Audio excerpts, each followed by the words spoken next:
EC মা সামনে ছিল। ও আচ্ছা, আসছো কখন? আমার তো আর ভালো লাগছে না, তাড়াতাড়ি আসো। শর্তের কথা মনে আছে তো? ফারাজের উৎফুল্ল মনে আবারও বিগড়ে দিল। তাতে দাঁত চিপিয়ে বলল, মনে আছে, আমি তোমার মতো না যে ভুলে যাব। ঠিক আছে, অ্যাড্রেস টেক্সট করে দিও, আমি সময় মতো পৌঁছে যাব। ফোন রাখো। বার কয়েক জোরে শ্বাস নিয়ে নিজেকে ধাপ। ফারাজ ঠিকানা বলে দিল। সকাল 11টায় কাজী অফিসের সামনে গিয়ে দাঁড়ালো। বুকটা দুরু দুরু উঠছে। ফোন লাগালো ফারাজকে। কোথায় তুমি? পিছে তো দেখো। মাহিয়া তাকালো, দেখতে পেল ফারাজকে। 3 কপুলে বিয়ে হলো, জানলো না কেউই। বিয়ে হলো ঠিকই, কিন্তু প্রমাণ রইল না। মাহিয়া ভাবতেও পারলো না পরবর্তীতে তার সাথে। চলো তবে। কোথায়? কি কথা ছিল ভুলে গেছো? মাহিয়া মাথা নেড়ে না। ফারাজ বাঁকা হাসলো। করিমের ঠিক করে দেওয়া বাসায় কেন? মাহিয়ার কেমন একটা মনের সম্পর্ক, শারীরিক সম্পর্ক মন ধরে। ফারাজের চাওয়ার কোনো পবিত্রতা নেই, যা স্পষ্ট বুঝতে পারছে মা। তবু কিছু করার ভালোবাসে যে। ফারাজ, আমার কেমন একটা লাগছে। কেমন লাগার কি আছে? আজকে তোমায় এত মজা দিব যে জীবনেও ভুলবে না। ফারাজ একা করে এগিয়ে মাহিয়ার স্বর ভাঙছে, যা দেখে ফারাজের শরীরের ফারাজ উন্মাদ শরীর থেকে উন্মুক্ত হলো দেহে। মাহিয়ার চোখ দিয়ে অঝরে অশ্রু পড়া। ঘনিষ্ঠ দুজন মাহিয়ার শরীরের কাছে স্পর্শ পেল। মাহিয়ার চাদর ঘামছে, ব্যথায় কুকিয়েও। একটা সময় জ্ঞান হারা। মাহিয়া যখন জ্ঞান ফিরল তখন চার এ কি, আমি এখানে কেন? শরীরে ব্যথা অনুভবতে মনে পড়ল। ফারাজ, ফারাজ কোথায় তুমি? কোথাও পেল না ফারাজকে। মাহিয়ার ভয়ে আত্মা শুকিয়ে গেল। ঘড়ি ঘড়ি করে উঠতে গেল, কিন্তু পাশের শক্তি তবুও উঠে দাও। ফারাজ দাঁড়াও, তুমি, আমার ভয় লাগছে, প্লিজ সাড়া দাও।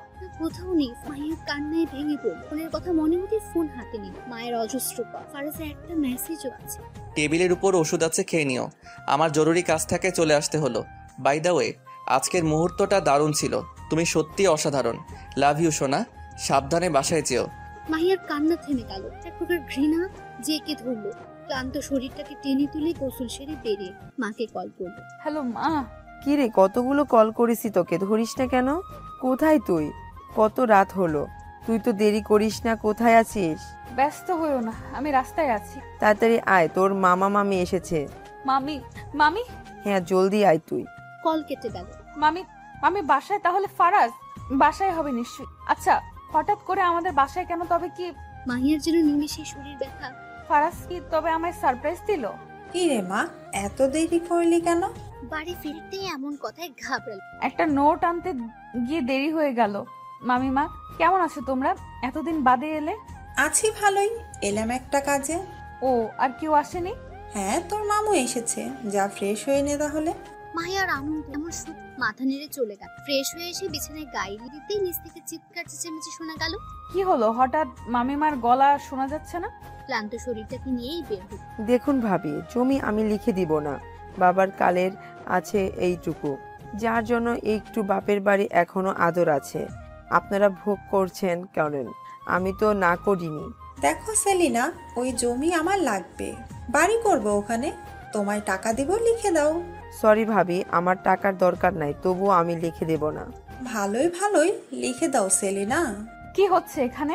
মাহিয়ার কথায় দুজন তাকায়। মেয়েকে দেখেই সেলিনা। তোর মামি জমি চায়, কিন্তু আমি লিখে দিব না, এটাই আমার শেষ কথা। বাবার দেওয়া জমি আমি কিছুতেই দেব না। মামিমা, তোমাদের তো নানা ভাই অনেক দিয়েছে, মায়েরটাই কেন লাগবে? আমার ওই জমি লাগবে, 1 সপ্তাহ সময় দিচ্ছে, সুন্দর মতো লিখে দিবে, না হয়। না হয় কি, আমার জমি আমি বুঝবো কি করব না করব। আর যাই হোক, আপনার নামে দেব না, দরকার হয় ইতিমখানায় বিলিয়ে দিব। এতে যেন খেপে গেলেন ফারাজের। কয়েকটা কড়া কথা শুনিয়ে প্রস্তাব। মাহিয়ার ভয় হল ফারাজের সাথে তার সম্পর্কে আর কেউ। ফারাজের মা চলে যেতে বসে রইল। মা, এত ঝামেলার কি আছে, দিয়ে দাও। দিতাম যদি ভালো মানুষ হতো। এই জমির জন্য ওই বাপের বাড়ি যেতে পারছি, ওই মহিলার নামে দিয়ে দিলে আর বাপের বাড়ি কিনারাও যেতে পারবো না। ওদের এত থাকতেও ওইটুকু জমির ওপরই চোখ গেল। আমাদেরও তো কম নেই, শুধু শুধু সম্পর্ক নষ্ট করার কোনো মানে হয় বলো? দেখলি না কেমন হুমকি দিয়ে চলে গেল, এরপরও আর নাই। চল খেতে দেই তোকে, চোখ মুখ শুকিয়ে গেছে। সেলিনা উঠে গেলেন। মাহিয়া নিরাশ চোখে মায়ের। ফারাজকে একটা কল করতে হবে। উফ, এত সব ঝামেলা এখনই হতে হলো। খেয়ে নিজের রুমে কল ফারাজকে ধরলো না। একবার দুবার বার কল। ফারাজ কই তুমি? কল ধরছো না কেন? আবার চেষ্টা করে শরীরের ক্লান্তি ঘুমিয়ে। এত কিছুর মধ্যে মাহিয়ার জন্ম ভুলে গেল, যাকে বিশ্বাস করে যে সবকে দিল। দোস্ত, কাল যা মজা হলো, তুই ঠিকই বলেছিলি রে। এনজয় ছাড়া জীবন পানসে। আমার কথাই বললো, তবে এখন কি করবি? কি আর করব, যা ভেবেছিলাম তা তো হয়েই গেল। উফ, কি যে মজা, মনে পড়তেই গা শিউরে উঠছে। ফারাজ, তুমি আমার কল ধরছো না কেন? ক্যাম্পাসে বসে কথা বলছিল ফারাজ আর করিম। মাহিয়ার আগমন ঘাটা। আরে মাহিয়া যে, কেমন আছো? করিমকে একেবারে দেখতে, ছেলেটাকে দেখলেই গা দিয়ে আসে। ফারাজকে অনেকবার বারণ করেছে না আমি, তবুও ভালো ভাইয়া, আপনি? আমিও ভালো। করিম কেমন একটা দৃষ্টিতে আছে মাহিয়ার সর্বা। মাহিয়ার কেমন স্বস্তি। ফারাজ, তোমার সাথে কথা আছে আমার, এসো। ফারাজের হাত ধরে আরে কি করছো, টানছো কেন? কোনো কথা আমার ফোন ধরছিলে না কেন? ঘুমিয়ে গিয়েছিলাম, ফোন সাইলেন্ট ছিল। ও আচ্ছা, তাই? এখন ফোন সাইলেন্ট থাকে? বাহ। তুমি কি এসব বলার জন্য আমায় নিয়ে আসলে? তোমাকে কতবার বলেছি করিমের সাথে মিশবা না। শোনো মাহিয়া, করিম আমার বন্ধু, ইনফ্যাক্ট ভালো বন্ধু, ওরে নিয়ে কিছু বলবা না। এই বন্ধুর জন্যই একদিন নিজের জীবনের সব থেকে দামি জিনিসটা হারাবে, দেখো। তোমার ফালতু কথা বন্ধ হলে আমি যাই এখন। আমার কথা শেষ হয়নি। আর কি বলার আছে? মাহিয়া কিছু কাল বাসায় মামিমা এসেছিল। ফারাজ ভ্রু কুচকাল। হুট করেই মাহিয়া ফারাজের হাত ধরে বলল, ফারাজ, আমার কিচ্ছু ঠিক লাগছে না, মনে হচ্ছে খুব খারাপ কিছু হবে, খুব খারাপ। মাহিয়ার কাণ্ড দেখে ঘাবড়া। আরে শান্ত হও, কি হয়েছে খুলে বলো তো। মাহিয়ার সব আমি মাকে বলেছিলাম মামিমা যা যা চায় দিয়ে দিতে, মা রাজিও হয়েছিল একটু, কিন্তু মামিমা অনেক বাজে আচরণ করেছে। আমার ভয় হচ্ছে ফারাজ, আমাদের ব্যাপারটা যদি মামি মেনে না নেয় আমি মরে যাব ফারাজ। ফারাজ হতভম্ব, নিজেও কিছু বুঝে উঠতে পারল না। আলতো করে হাত ছু ভুলে গেল, ধুয়ে উঠল। কিছু হবে না বুড়ি, এত চিন্তা করিস না। এখন তো তুই আমার বউ, ইসলামিক শরীয়ত মোতাবেক আমার অর্ধাঙ্গিনী। আমি দেখছি ব্যাপারটা। কান্না করিস না সোনা, থাম প্লিজ। আদর মাখা কথায় মাহিয়া যেন আরো গলে শক্ত। আমাকে ছেড়ে দিও না ফারাজ, আমি থাকতে পারবো না। আরে বোকা, ছাড়বো কেন? নিজের বউকে কি কেউ ছাড়ে? আমি আছি তো। আছি তো, কথাটাই হাজার। মাহিয়ার মন ভালো করতে ফারাজ তো আমার বউরানি, চলুন আরেক ম্যাচ খেলি। মাহিয়াকে পানি নিয়ে ফেল ফারাজের মুখে দোষ। কালকের মতো মজা হবে কি? ফারাজের কথা বুঝতে পেরে মাহিয়া লজ্জায় লাল হল। ইস, এভাবে লজ্জা পেও না, নিজেকে কন্ট্রোল করা বড়ই মুশকিল। চা চুপ করো তো। এখন তার বাধা নেই, আমার বউ তুমি, সম্পূর্ণ অধিকার আছে আমার, বুঝলা? বুঝছি, এখন চুপ করুন মহাশয়। চলো না যাই কোথায় যাব? অন্য জগতে, যেখানে তুমি আর আমি ছাড়া কেউ থাকবে না। ফারাজের এমন কথায় মাহিয়া কেঁপে উঠল, যা দেখে ফারাজের এবার আপনাকে কে বাঁচাবে আমার হাত থেকে বলুন তো? এত ভালোবাসা দিব যে পাগল হয়ে যাবে। আবার শেখ আজ আর মাহিয়া এক জাত ভালো লাগা ঘিরে ধর। পূরণ হলো স্বামী। প্রাপ্তবয়স্ক নয়টির আগে হলো নিঃশ্বাস বেড়ে গেল। একটা সময় ক্লান্ত থেমে ফারাজের বুকের সাথে লেপ। তুমি আমায় কতটুকু ভালোবাসো ফারাজ? এক আকাশ সমান। এখন যেন ভালোবাসাটা আরো বেড়ে গেল। কেন আগে বাড়েনি? আগে তো এত মজা পাইনি। মাহিয়া দেখলো ফারাজের সে নির্ভেজাল হাসি। আজকে কেমন কবি। মাহিয়াও মুচকি আচ্ছা ফারাজ, আমাদের সম্পর্কটা তো একটা সময় সবাই জানতে পারবে, তখন কি হবে? কি হবে? আমাদের দ্বিতীয়বার আবার বিয়ে হবে।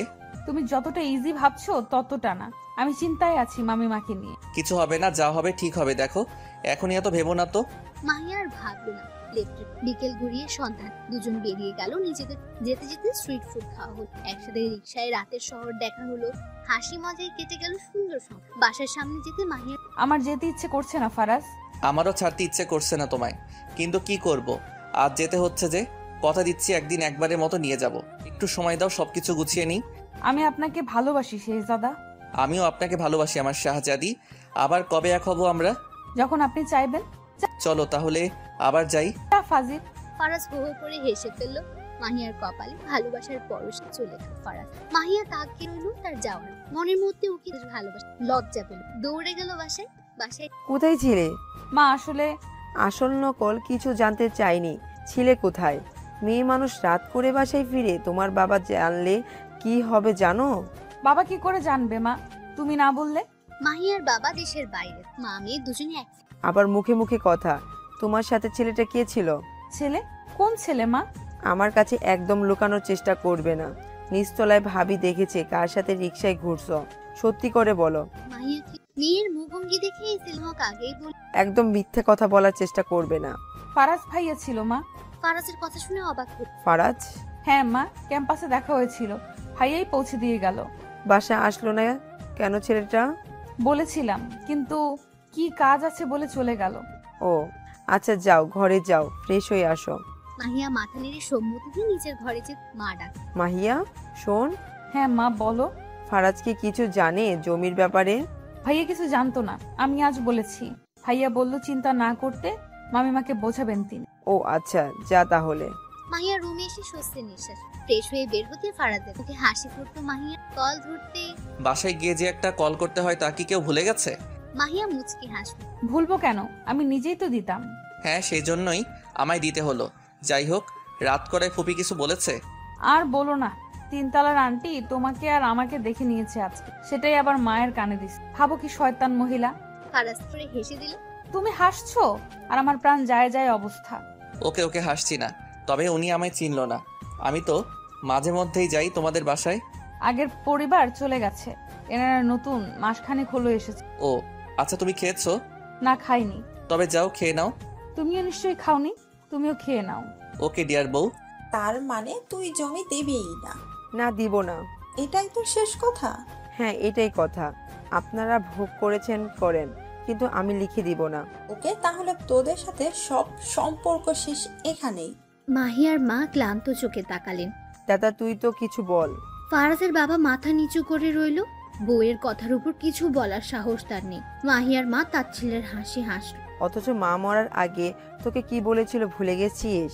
ফারাজের বাবা তাকালো বোনের দিকে, তার চোখও ছলছল করে উঠল।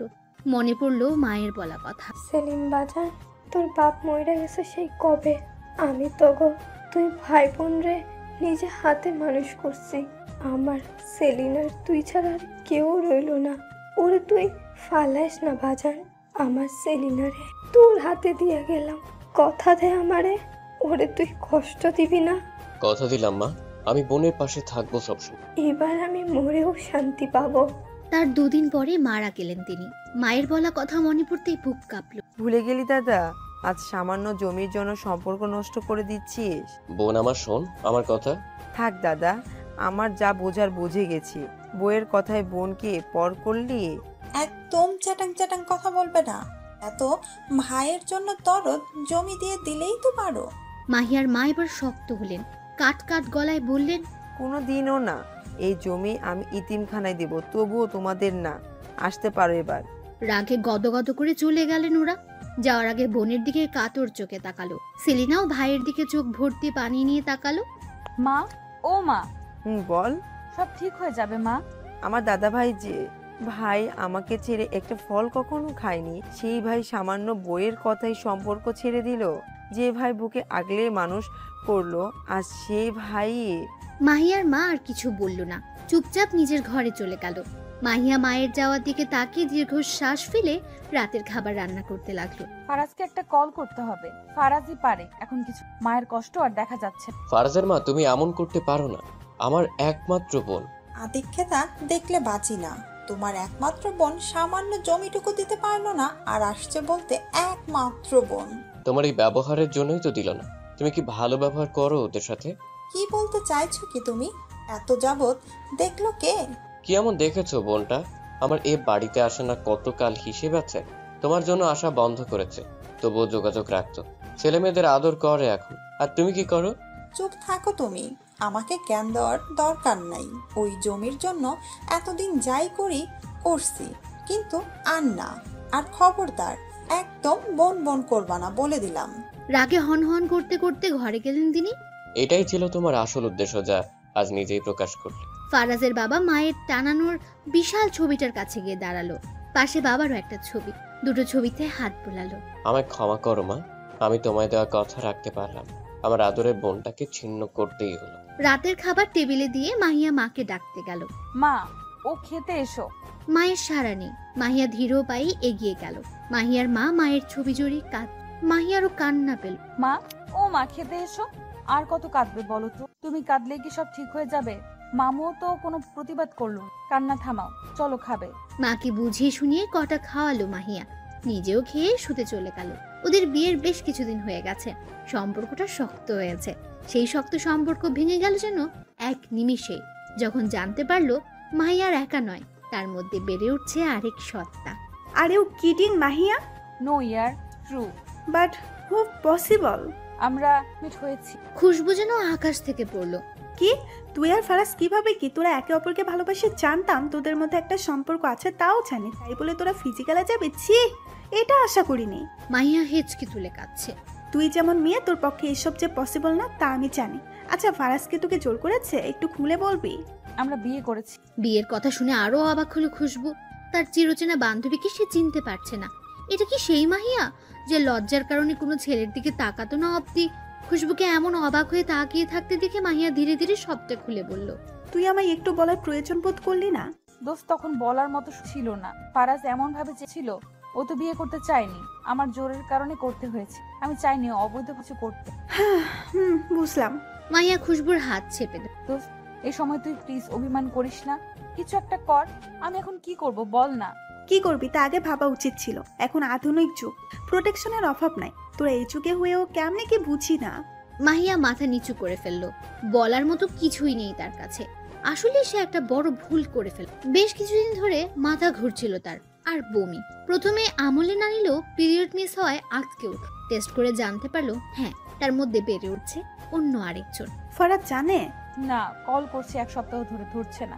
এখন যা করার ফারাজকেই করতে হবে। আগে ওর সাথে যোগাযোগ করতে হবে। সবাই জানলে কি হবে কিছু বুঝতে পারছি। মামির সাথে মায়ের সম্পর্কটা তো জানিসই, এরপর এই খবর শুনলে না জানি কি হবে। কাঁদিস না, তোর তো কোনো দোষ নাই। তোরা তো অবৈধভাবে কিছু করিসনি, কিন্তু করিস না সব ঠিক আছে। এখন চল ফারাজ ভাইকে খোঁজা যাক। দুজন মিলে ফারাজের ডিপার্টমেন্টে গিয়ে খোঁজ করলো, পেল না। ফেরার সময় দেখা হলো করিমের সাথে। ইচ্ছে না থাকা সত্ত্বেও মাহিয়া করিমকে বলল, করিম ভাই, ফারাজ কোথায় জানেন? করিম একটু অদ্ভুত দৃষ্টিতে মাহিয়ার দিকে তাকালো। মাহিয়ার অস্বস্তি হলো। করিম ভাই, কিছু জিজ্ঞাসা করা হচ্ছে আপনাকে। ও হ্যাঁ, বলো কি বলবে? ফারাজ ভাই কোথায় জানেন? ওকে দিয়ে তোমাদের কি কাজ? দরকার ছিল একটু, যদি জানেন তো বলুন দয়া করে। তোর বান্ধবীর বুঝি ফারাজকে খুব দরকার? করিমের এমন কথা শুনে বুক ধরাস করে উঠলো মাহি। তাৎক্ষণিক তাকালো করিমের। করিম যেন মজাই পেল। মাহিয়াকে করিম খুব পছন্দ করত, কিন্তু মাঝখানে ফারাজ ঝামেলা বাঁধালো। তাই তো তার এত চাল। কি বলতে চাইছেন কি আপনি? বলছো না দুধু খাও? করিম ভাই, মুখ সামলে কথা বলুন। মুখ তো সামনে রেখেছি। ফারাজকে তো পাবে না। চলো, শরীরের জ্বালা আমি মিটিয়ে দেই। ফারাজের মাহিয়া থেকে কোনো শরীর অংশে জ্বলে কম গেল। দেবো না। রাগে চোখ মুখ লাল হয়ে গেল। থাপ্পড় মারলো করিমের গালে। করিমও ক্ষিপ্ত বাঘের ন্যায় চেঁচিয়ে উঠল। তো সাহস কত বড়, আমার গায়ে হাত তুললি? একটা কম হয়ে গেছে। তোকে তো পারলে কবর দিয়েছে করছে, জানোয়ার কোথাকার। তো সাহস কি করে হয় এসব কথা আমায় বলার? আর ফারাজকে নিয়ে একটা বাজে কথা বললে জিভ টেনে ছিঁড়ে ফেলবো। আকস্মিক কাণ্ডে খুশবু হতভম্ব। মাহিয়াকে সামলানোর চেষ্টা করল। চল মাহিয়া, এখান থেকে। এসব জানোয়ারদের সাথে তর্ক করে নিজের সম্মান নষ্ট করার কোনো মানে হয় না। ওরা পাশ কাটিয়ে যাওয়ার সময় করিমের একটা কথা কানে এলো। সুভাষ আশেপাশে হোটেলের 12 নং রুমে গিয়ে খোঁজ নেয়। তোর প্রাণপ্রিয় ফারাজকে, ফারাজের কীর্তি দেখতে পাবি। আমাকে থাপ্পড় মারার শোধ শুধু আসলে ফেরত নেবো, মনে রাখিস। মাহিয়াকে শাসিয়ে চলে গেল করিম। মাহিয়ার কানে বাজলো করিমের কথা। সুভাষ আবাসিক হোটেলের 12 নং। ও কি বলে গেল খুশবু? ফারাজ আর আবার আবাসিক হোটেল? আরে ওর কথা ফারাজ ভাই ওখানে কি করবে? ওটা তো আর বলতে পারলো না খুশবু। বাদ দে, আজ আর খুঁজতে হবে না। চল তোকে বাসায় দিয়ে আসি। এই শরীরে এভাবে থাকা ঠিক না। মাহিয়া নড়ল না, চুপ করে রইল। কিরে, বাসায় চল। করিম কেমন মানুষ জানিস না? ও তোদের মতো সম্পর্ক নষ্ট করতে চাইছে। আমি ওখানে যেতে চাই খুশবু। কি বলছিস কি এসব? ওখানে যাবি মানে? আমি দেখতে চাই করিম যা বলছে সব মিথ্যা, কোনো সন্দেহ রাখতে চাই না। খুশবু আর কিচ্ছু বলল না, মেনে নিল। হয়তো দেখে নিলে শিওর হতে পারবে। সুভাষ আবাসিক হোটেলটা বেশি দূরে নয়, 20 মিনিটের রাস্তা। ওরা একটা রিক্সা ধর। হোটেলের নাম বলতেই রিক্সাওয়ালা মামা কেমন একটা দৃষ্টিতে তাকালো। তবুও কিছু যায় আসলো না মাহিয়ার। নেমে ভেতরে গেল ওরা। মাহিয়া, কেমন একটা পরিবেশ দেখ। মাহিয়ার যেন কোনো ভয় করলো না। রিসেপশনে থাকা লোকটাকে গিয়ে জিজ্ঞেস করলো, এক্সকিউজ মি, মিস্টার 12 নং রুমের ফারাজ বলে কেউ কি রুম নিয়েছে? উত্তেজনার কথা আটকে যাচ্ছিল মাহিয়ার। প্রথমে লোকটা বলতে রাজি হচ্ছিল না, পরক্ষণে টাকার লোভে পড়ে নির্ধারিত রেজিস্ট্রি কাগজ দেখে বলল, হ্যাঁ, এই নামের একজন রুম নিয়েছে। এরা শোনার জন্য একদমই প্রস্তুত ছিল না। খুশবুর দিকে তাকাতে ইশারে আশ্বস্ত করলো। ওরা পারমিশন নিয়ে 12 নম্বর রুমে গেল। দরজার সামনে দাঁড়িয়ে মাহিয়া দ্বিধায় পড়লো। যদি সত্যি ভেতরে ফারাজ থাকে আমি মরে যাব দোস্ত, একদম মরে যাব। আরে এত ভাবছিস কেন? ফারাজ নামে তো কত মানুষই রয়েছে। মাহিয়া বেল চাপতে গিয়েও হাত সরিয়ে নিল। কাতর চোখে খুশবুর দিকে তাকিয়ে বলল, আমি পারবো না রে, ফিরে যাই। আমি তো আগেই বলেছিলাম, আসছি তখন দেখাই যাক না, না হয় তোর মনে খুঁতখুত করবে। অবশেষে সকল দ্বিধাকে পিছু ফেলে বেল বাজালো ওরা। 1 মিনিট, 2 মিনিট, কেউ দরজা খুলল না।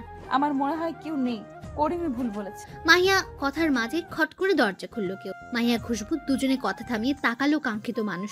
এক ঝলক তাকাতেই থেমে গেল দৃষ্টি। দরজা খোলা মানুষটাও ঝটকা খেল। মাহিয়া আস্তে করে আওড়ালো, ফারাজ?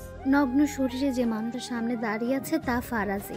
মাহিয়া জমে গেল, শীতৃষিতে তাকিয়ে রয়ে। ফারাজও হতবম্ব, মাহিয়াকে দেখতে পাবে ভাবেনি সে। ফারাজ পিছু ঘুরে সোনিয়া। মাহিয়ার চোখও গেল সে, তোয়ালে পেছনে শরীরটা দেখ। মাহিয়া চোখ বন্ধ করেন, অশ্রু গড়ালো চোখ।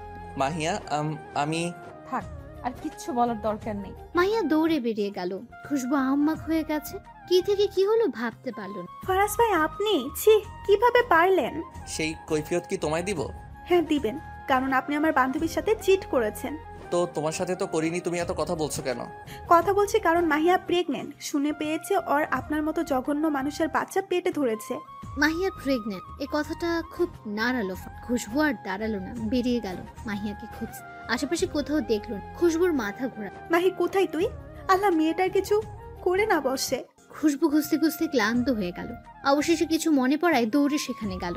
গিয়ে যা দেখলো তাতে খুশবুর নিজেরই মাথা ঘুরে গেল। চিৎকার করে ডাকলো, মাহিয়া, মাহিয়া রে! দৌড়ে গিয়ে ধরলো ওকে। কি করছিস কি তুই? পাগল হয়েছিস? মাহিয়া নিশ্চুপ। তোর আজকে কিছু হলে আমি আন্টিকে কি জবাব দিতাম? হ্যাঁ, কেন শেষ করতে চাইছিলি নিজেকে? মাহিয়া আর সামলাতে পারলো না নিজে, হাউ মাউ করে কেঁদে উঠল। বসে পড়লো মাটিতে, চিৎকার করে কাঁদ। খুশবুর সমান তালে কাঁদছে। কেন বাঁচাতে গেলি আমাকে? মরণ ছাড়ার কি আছে আমার? এই নদীর পানিতে ভেসে যেতে দিলি না কেন? এমন দিন আমার কেন দেখা লাগলো বল না। খুশবুই বা কি করবে, কি বলবে? আজ যে বলার কিছুই নেই। মাহিয়া নিজের পেটে হাত রাখলো শক্ত করে। এই দিন আমার কেন দেখা লাগলো আল্লাহ? কেন এর আগেই মরণ দিলে না? আমার বিশ্বাস ভরসা আর এই প্রতিদান দিল ফারাজ, কিভাবে পারলো? শান্ত হো জান, এমন করিস না প্লিজ। আমি কি করে শান্ত হব বলতো? আমার স্বামী, আমার অনাগত সন্তানের বাবা, সেই কিনা অন্য মেয়ের সাথে। ছি, আমি আর পারছি না, আর পারছি। জড়িয়ে ধরলো খুশবু মাহিয়াকে। ছোট বাচ্চাদের মতো কাছে মেয়েটা। আজ সে ভীষণ অসহায়, ভীষণ অসহায়। মাহিয়া কাঁদতে কাঁদতে বলল, কোন মেয়ে চাইবে তার স্বামী অন্য নারীর সাথে একসাথে? আমার বিশ্বাসটাকে এইভাবে নষ্ট করলো। আমার ভালোবাসা এতটা ফেলনা হলো ওর কাছে, আমি ভাবতে পারছি না কিছু। নিজের সাথে পেরে উঠতে না পেরে জ্ঞান হারালো মাহিয়া। খুশবু আটকে উঠল। মাহি, এই মাহি চোখ খোল, মাহি। নির্জন জায়গা দেখে লোকজন নেই, কার কাছে সাহায্য চাইবে খুশবু? অবশেষে নিজের বড় ভাইকে কল করলো খুশবু। ভাইয়া জলদি এসো। কি হয়েছে বনু, কাঁদছিস কেন? খুশবু ঠিকানা বলে বলল, তুমি তাড়াতাড়ি এসো ভাই, সাহায্যের অনেক প্রয়োজন। এমন জায়গায় কেন গিয়েছে তা জিজ্ঞেস করতে গিয়েও থেমে গেল মাহি। এক ঝাঁক চিন্তা ভর করলো মাথায়। দ্রুত বের হয়ে গেল। 10 মিনিটের মধ্যে পৌঁছেও গেল সে। খুশবু, খুশবু কোথায় তুই? ভাইয়ের গলার স্বর শুনে খুশবু এগিয়ে গেল। বোনকে দেখে মাহিন ব্যস্ত হয়ে বলল, বোন তুই ঠিক আছিস? আমি ঠিক আছি ভাইয়া, কিন্তু কিন্তু কি? চলো আমার সাথে। মাহিয়ার কাছে নিয়ে গেল মাহিনকে। মাহিয়াকে ওই অবস্থায় দেখে মাহিন বলল, মাহিয়ানা? হ্যাঁ ভাইয়া, প্লিজ ওকে হসপিটালে নেওয়ার ব্যবস্থা করো। ও এখানে এভাবে কি করে? কি হয়েছে কি? এত কিছু বলার সময় নেই ভাইয়া, যেতে যেতে বলছি তোমায়, তুমি সাহায্য করো দয়া করে। মাহিন দ্বিধাগ্রস্ত অবস্থায় কোলে তুলে নিল মাহিয়াকে। চুলগুলো মুখের উপরে, রোদে ঘেমে একাকার মাহিয়া। সূর্যের আলো মুখে পড়ছে মাহিয়া, চোখে এখনো পানি লেপটে আছে। এত সুন্দর মুখশ্রী বোধহয় মাহিন আগে দেখেন। ইস, কত সুন্দর মুখখানি। ভাইয়া তাড়াতাড়ি চলো না। আরে এত সেডিক আছিস কেন? তুই বুঝতে পারছিস না মাহিয়া প্রেগনেন্ট। তো কি হয়েছে? কি হয়েছে মানে বাচ্চাটা আমার। প্রমাণ কি? ফারাজ অবাক হলো। মানে সিম্পল, মাহিয়ার পেটে যে তোর বাচ্চা তার তো কোনো প্রমাণ নেই, আছে কি? ফারাজ মাথা নেড়ে না করলো। তাহলে তো হলোই। আর তোরা যে বিয়ে করেছিলি তারও তো কোনো প্রমাণ নেই। তা নেই, কিন্তু বিয়ে তো করেছি।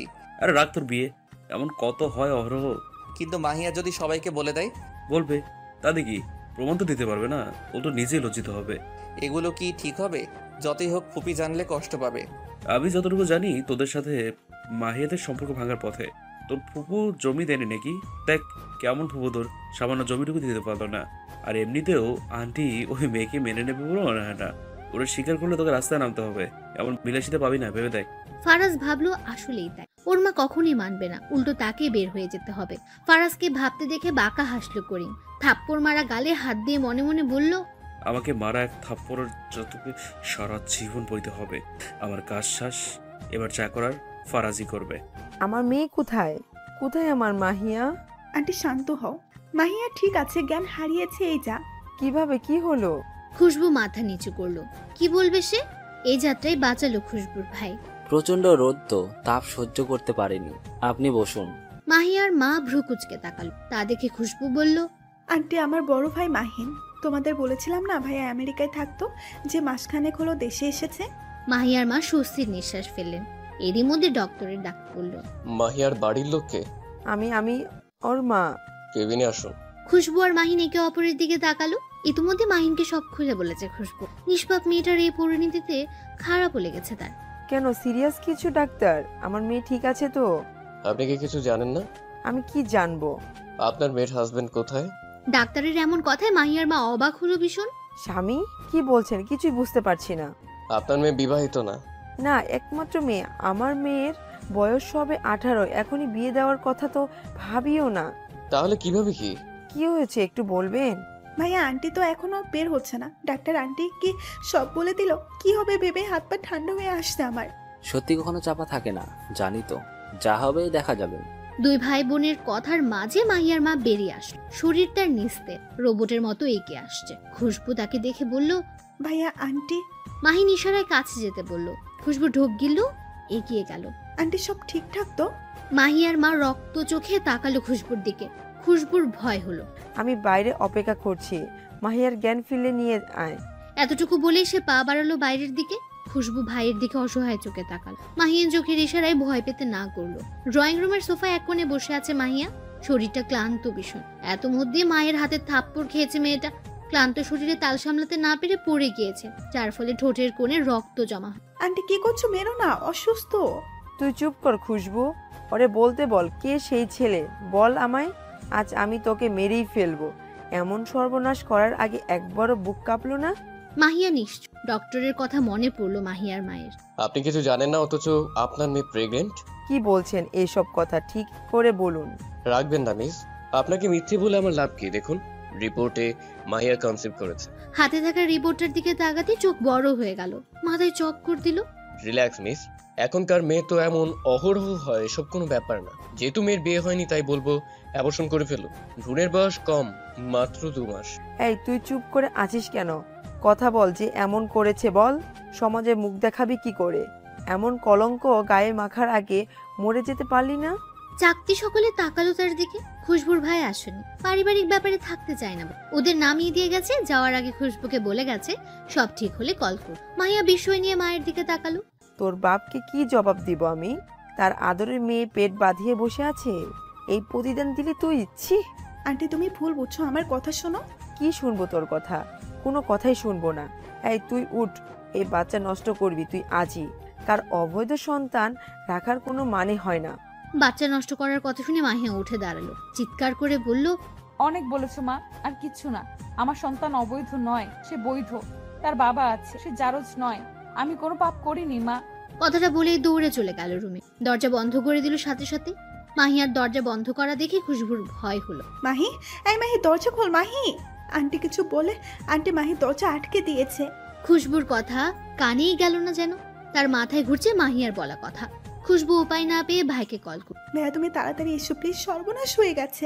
কি হয়েছে বোন? আন্টির সাথে রাগারাগি করে মাহিয়ার দরজা আটকে দিয়েছে, খুলছে না। আমার ভয় হচ্ছে ও উল্টাপাল্টা কিছু। তুমি জলদি এসো ভাইয়া।